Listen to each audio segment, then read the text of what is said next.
Adapun Raja Salomo mencintai banyak perempuan asing.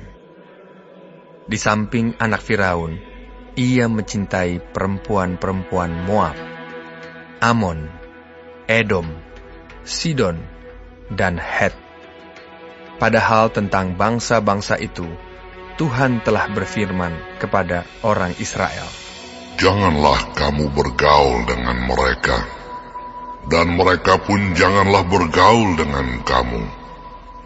Sebab sesungguhnya mereka akan mencondongkan hatimu kepada Allah-Allah mereka." Hati Salomo telah terpaut kepada mereka dengan cinta. Ia mempunyai 700 istri dari kaum bangsawan dan 300 gundik. Istri-istrinya itu menarik hatinya daripada Tuhan.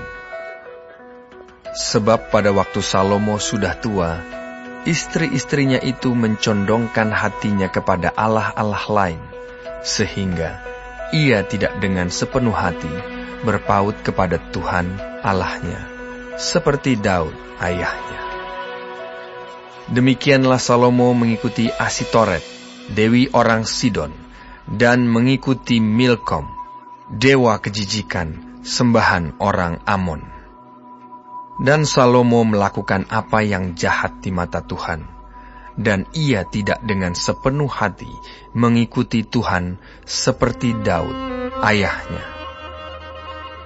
Pada waktu itu, Salomo mendirikan bukit pengorbanan bagi Kamos, dewa kejijikan sembahan orang Moab, di gunung di sebelah timur Yerusalem, dan bagi Moloch, dewa kejijikan sembahan Bani Amon. Demikian juga dilakukannya bagi semua istrinya, orang-orang asing itu, yang mempersembahkan korban ukupan dan korban sembelihan kepada allah-allah mereka.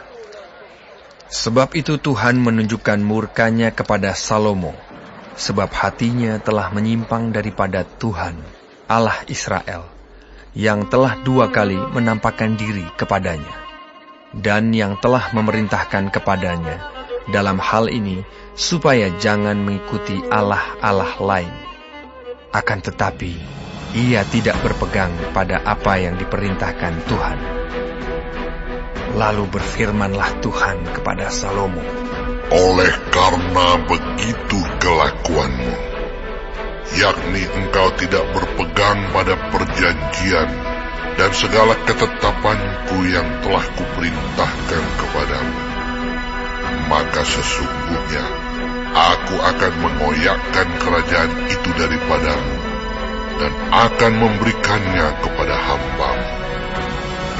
Hanya pada waktu hidupmu ini, aku belum mau melakukannya, oleh karena Daud ayahmu.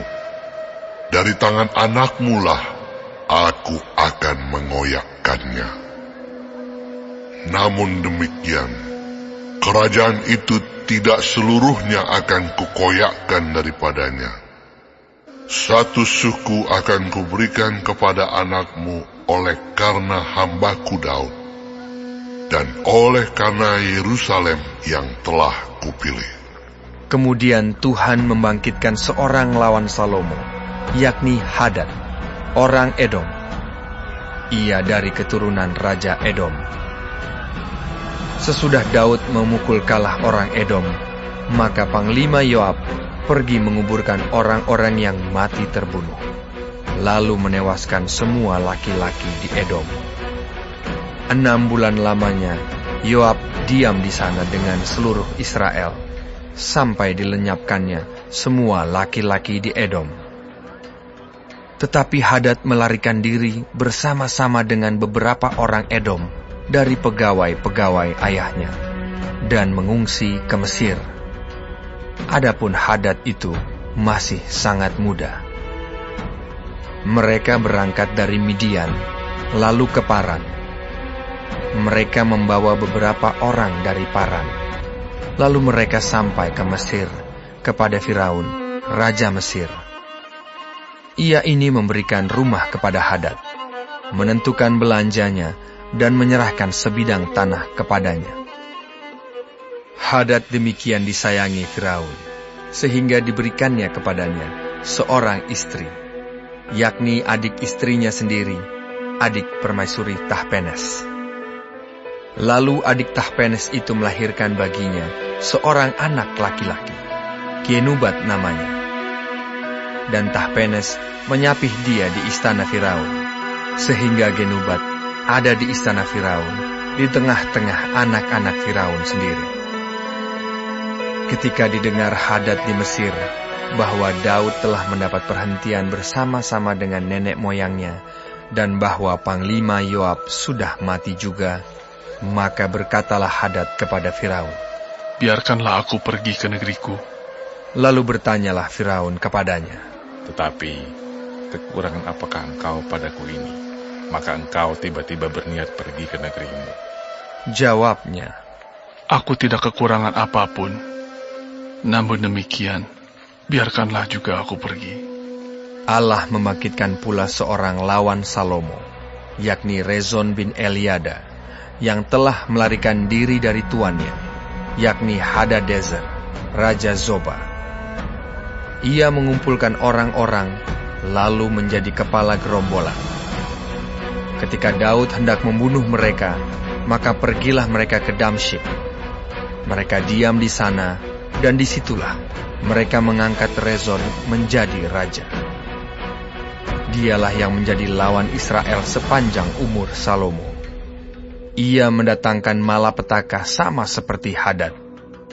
Ia muak akan orang Israel dan menjadi raja atas Aram.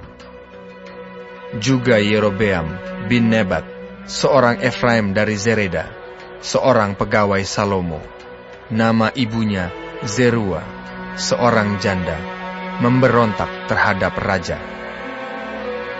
Inilah alasannya, mengapa ia memberontak terhadap raja. Salomo mendirikan Milo, dan ia menutup tembusan tembok kota Daud, ayahnya. Yerobeam adalah seorang tangkas. Ketika Salomo melihat bahwa orang muda itu seorang yang rajin bekerja, maka ditempatkannya lah dia mengawasi semua pekerja wajib dari keturunan Yusuf. Pada waktu itu, ketika Yerobeam keluar dari Yerusalem, Nabi Ahia, orang Silo itu, mendatangi dia di jalan dengan berselubungkan kain baru. Dan hanya mereka berdua ada di padang. Ahia memegang kain baru yang di badannya, lalu dikoyakannya menjadi 12 koyakan. Dan ia berkata kepada Yerobeam, "Ambillah bagimu 10 koyakan, sebab beginilah firman Tuhan, Allah Israel. Sesungguhnya aku akan mengoyakkan kerajaan itu dari tangan Salomo, dan akan memberikan kepadamu 10 suku. Tetapi 1 suku akan tetap padanya, oleh karena hambaku Daud, dan oleh karena Yerusalem, kota yang kupilih itu dari segala suku Israel. Sebabnya ialah karena ia telah meninggalkan aku dan sujud menyembah kepada Asitoret, dewi orang Sidon, kepada Kamos, Allah orang Moab, dan kepada Milkom, Allah Bani Ammon. Dan ia tidak hidup menurut jalan yang kutunjukkan, dengan melakukan apa yang benar di mataku, dan dengan tetap mengikuti segala ketetapan dan peraturanku, seperti Daud ayahnya. Bukan dari tangannya akan kuambil seluruh kerajaan itu. Aku akan membiarkan dia tetap menjadi raja seumur hidupnya, oleh karena hambaku Daud yang telah kupilih, dan yang tetap mengikuti segala perintah dan ketetapanku. Tetapi dari tangan anaknya lah aku akan mengambil kerajaan itu, dan akan memberikannya kepadamu, yakni 10 suku. Dan kepada anaknya akan kuberikan 1 suku, supaya hambaku Daud selalu mempunyai keturunan di hadapanku di Yerusalem, kota yang kupilih. pilih bagiku, supaya namaku tinggal di sana. Maka engkau ini akan kuambil, supaya engkau memerintah atas segala yang dikehendaki hatimu, dan menjadi raja atas Israel. Dan jika engkau mendengarkan segala yang kuperintahkan kepadamu, dan hidup menurut jalan yang kutunjukkan, dan melakukan apa yang benar di mataku, dengan tetap mengikuti segala ketetapan dan perintahku, seperti yang telah dilakukan oleh hamba-Ku Daud, maka aku akan menyertai engkau, dan akan membangunkan bagimu suatu keluarga yang teguh, seperti yang kubangunkan bagi Daud, dan aku akan memberikan orang Israel kepadamu. Dan untuk itu, aku akan merendahkan keturunan Daud, tetapi bukan untuk selamanya. Lalu Salomo berikhtiar membunuh Yerobeam, tetapi Yerobeam bangkit dan melarikan diri ke Mesir, kepada Sisak, raja Mesir, dan di Mesirlah ia tinggal sampai Salomo mati.